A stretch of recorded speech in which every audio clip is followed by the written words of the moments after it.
Going Through the Fires of Life with Jesus by Pastor Robert McKim. Chapter 10. Getting a new client and reporting my caseworker at the Job and Family Services. I was working on and off as a home health aide for the Coshocton Health Care Center and the Good Samaritan Hospital out of Zanesville, Ohio. I had a client near Millersburg, Ohio on SR 83 working at midnight till 6 a.m. I had to stay there all night to watch an elderly man who had Alzheimer's so his wife could get some rest. I called my caseworker at the Tuscarawas County Job and Family Services to report that I had a new client on June 14, 1994, about how many hours I was working and how much I was making per hour. She told me that she would send me a form to fill out to send it back. A week went by, and I called again to tell her that I didn't get the form. Again, she told me she would send out the form for me to fill out to send back. Well, another week went by, and I still haven't received the form. I called again, and I got her assistant. She told me that my caseworker was on vacation, and she told me that she would send out the form again. Again, another week went by, and I went into the office after working all night, sleepy and tired, to report to my new client and my hours I was working and wage I was making, like I am to do.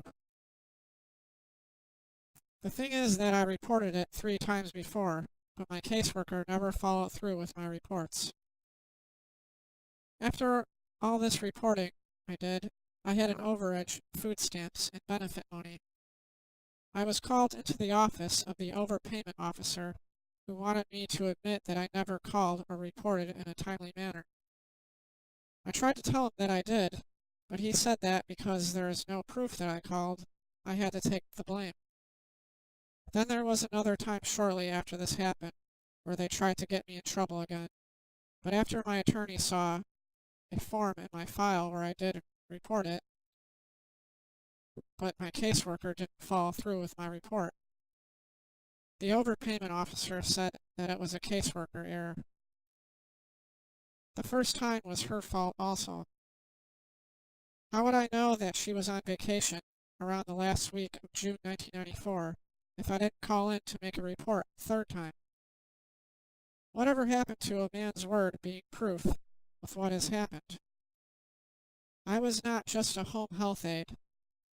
I was taught in my security officer training that my word is just as good as a police officer's word, but not when it comes to the welfare. Another thing is that I thought that since I was an ordained minister, that they would also believe my word.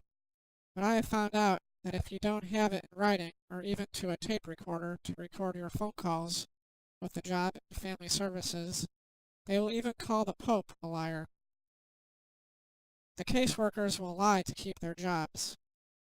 The problem I see is, if it was my casework's fault, the second time it was also her fault the first time for not sending me the form I needed to report.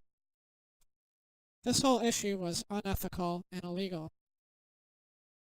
We lived on Barnett Avenue for around 2 years till Uncle Jimmy passed away from a heart attack in 1994, and after my wife's grandmother had enough of dealing me because I was not happy over her son taking the last loaf of bread to waste on sandwiches, she moved out.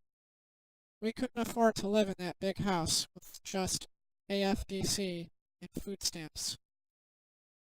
My wife talked to her Aunt Thelma, and she said that it would be okay for us to move in with her, but we had to pay $100 a month in rent and help to take her to work in other places she needed to go.